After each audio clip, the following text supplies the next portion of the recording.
Hello everyone, I am finally back and here to show you how I made this cute little cat pillow.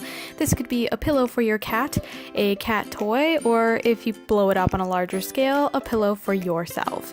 So I started off by getting this transfer paper. I got it relatively cheap, I think back during Black Friday, just because I figured I'd be using it at some point. And I printed off this cute little image of my cat.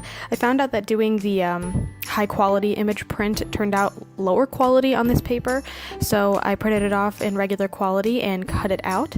I also had some spare white fabric from my Vulpix onesie tutorial, so I'm going to basically trace around my cat, and I'm going to need to make 2 of those. So here I am cutting out all the pieces. I have it layered in 2 so that I can just cut out 2 of the same shape all at once. Once you're done with that, you're going to want to flip them on top of each other and hot glue them wrong sides together.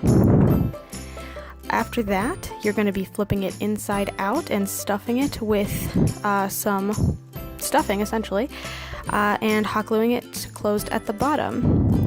Obviously, you need to follow the directions on your iron-on transfer paper to get the cat onto the paper, or rather onto the fabric. But that's just about the gist, and I think it turned out pretty cute, and I'm also pretty sure my cat loves it. She loves little tiny toys like this, like a little mouse, and let me tell you, it's the most adorable thing in the world to see her playing essentially with what is a little mini-me of her.